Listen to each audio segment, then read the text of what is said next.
हाँ, कौन सा 8 नंबर ना, क्वेश्चन नंबर है 8। अच्छा, यहां आपको फिगर गिवन है।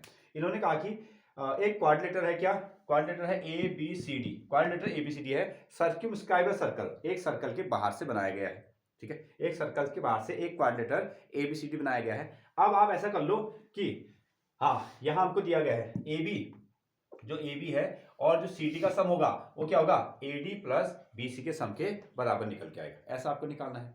ओके, हम क्या पढ़ रहे हैं, टेंजेंट वाला कंसेप्ट पढ़ रहे हैं। तो आप उसी तरीके से देखो, ये बहुत नजदीक में आ गया ना, नजदीक में आ गया तो अब ऐसा हमको फील नहीं होता है। हमको क्या चाहिए कि हमारे पास में सर्कल इधर हो, यहाँ एक पॉइंट हो, यहाँ से हम लोग क्या करेंगे, यहाँ से हम लोग एक टेंजेंट ड्रॉ करेंगे, तो ये हमको दो टेंजेंट जैसे दिख रहे हैं जब दूर दूर बनाया हमने। ठीक है, यही कहानी यहाँ भी लागू हो रही है, यही कहानी यहाँ भी लागू हो रही है। अच्छा, क्या चीज है, हमने थ्योरम नंबर 10.2 में पढ़ा है, हम क्या करते हैं, किसी बाहर वाले पॉइंट पे जो हम सर्कल पर दो टेंजेंट ड्रॉ करते हैं, उनकी लेंथ क्या होती है, सेम होती है, इक्वल होती है, ये कंसेप्ट। अब ये सर्कल हो गया, इस सर्कल के बाहर क्या हो गया, पॉइंट नंबर ए है। तो ए से हमने एक लाइन ऐसे ड्रॉ की, ए से एक लाइन हमने ऐसे ड्रॉ की, तो ये दोनों क्या है, टेंजेंट ऑन द सर्कल है, और इनकी लेंथ कितनी होगी, इनकी लेंथ इक्वल होगी। ये चीज मिल गया।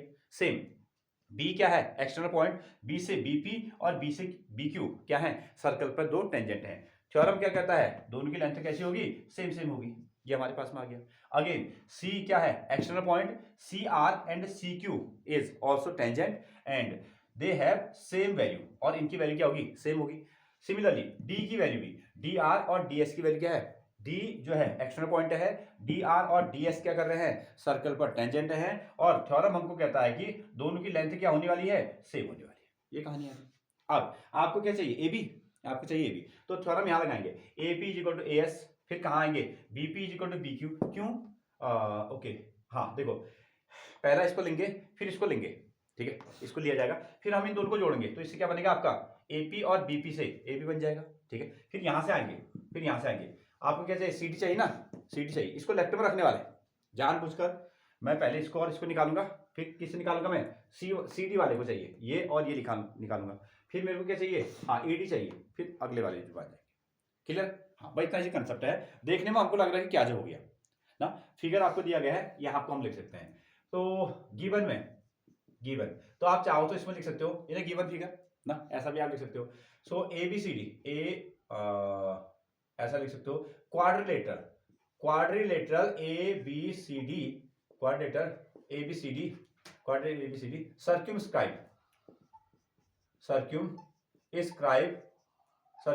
अ सर्कल, किसी सर्कल के बाहर से एक क्वाड्रिलेटर बना हुआ है, ऐसा आपने लिख दिया, और आपको ये प्रूफ करना है। प्रूफ करने के लिए ये चीज प्रूफ करनी है। प्रूफ में चलिए, प्रूफ में आपने कहा इन अ सर्कल, ये आपको एक सर्कल, अब सर्कल के नजरिए से देख रहे हैं हम सर्कल के नजरिए से देख रहे हैं। ठीक है, जो ऐसा हम लोग कह सकते हैं, AP comma A S, A P comma A S R tangents, ये क्या है आपके टेंजेंट्स ऑन द सर्कल। ठीक है, एपी और एएस क्या है, सर्कल पर टेंजेंट है, तो इसका मतलब क्या हुआ, एपी की वैल्यू क्या होगी, एएस के इक्वल होगी। इक्वेशन नंबर फर्स्ट कैसे आप लिखोगे, बाय थ्योरम। एक बार आपने लिख दिया, आगे तो आप सिमिलर वैल्यू से कर सकते हो। ठीक है, अच्छा एक लाइन और अगर आप लिखोगे तो बी क्यू, मुझे बी क्यू चाहिए, यहां लिखा BP comma B Q are tangent on the circle. ठीक है, टेंजेंट्स ऑन दी सर्कल, ये भी क्या है, सर्कल पर टेंजेंट है। ठीक है, तो अब हम ना देखो, बी क्यू बराबर बीपी भी लिख सकते हैं, बी क्यू बराबर बी क्यू भी लिख सकते हैं, लेकिन मैं क्या रखूंगा, इसको एलएचएस में रखूंगा, अभी लास्ट में सबको मेरे को जोड़ना है। ठीक है, इसलिए मैं क्या लिख रहा हूं, बीपी बराबर बी क्यू लिख रहा हूं ना, मैं इसको बीपी बराबर बी क्यू लिख रहा हूं।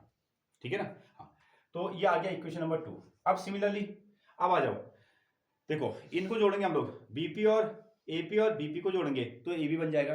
अब यहां शुरू करते हैं, हमको दूसरा नंबर क्या चाहिए, सीडी चाहिए ना, तो सीडी कैसे आएगा आपका, सीडी आएगा आपका सी आर। यहां शुरू करें, यहां से हम इसको बना देते हैं सिमिलरली, इसको आप लिख दो, कितना आएगा, सीडी चाहिए ना, इसको यहां से लिख सकते हो डी आर, ऐसा लिख दो, डी जो ये dr की वैल्यू होगी किसके बराबर हो जाएगी, ds। इक्वेशन नंबर 3, ठीक है।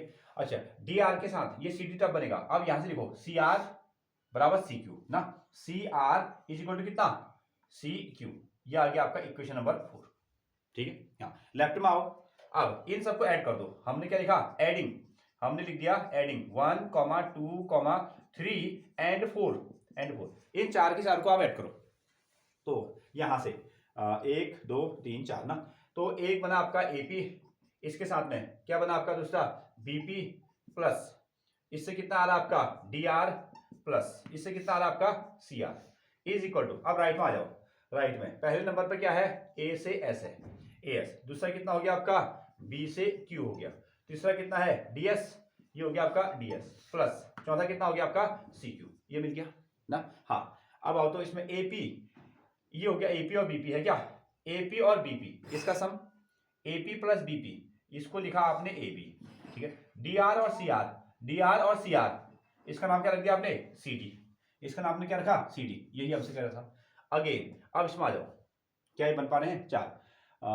कहाँ गया, ए एस, ये है आपका ए एस, ए एस के सामने डी एस है क्या, ए एस और डी एस, ए एस और डी एस, इसको हमने क्या लिख दिया, ए डी, ए डी लिख दिया, ये आपको ए डी कह रहा था। प्लस पी क्यू और सी क्यू, कहाँ गया, बी क्यू और सी क्यू, तो इसने क्या लिख दिया आपको, बी सी लिख दिया। ये कहानी आ गई, बस हो गया, ठीक है। हाँ, एक्सटर्नल पॉइंट वाला कंसेप्ट आपने यहाँ पे लगा दिया। और ये कैसे हुआ, ये हो गया आपका बाय थ्योरम, ये बाय थ्योरम, एक लाइन यहाँ को आप चाहो तो लिख सकते हो बाय थ्योरम से, 4 बार लिखने की जरूरत नहीं है, एक बार से काम चल जाएगा। और इसी तरीके से सिमिलरली भी कर सकते हो। समय है तो लिख दो, अगर आपके पास में समय है तो ऐसा लिख सकते हो।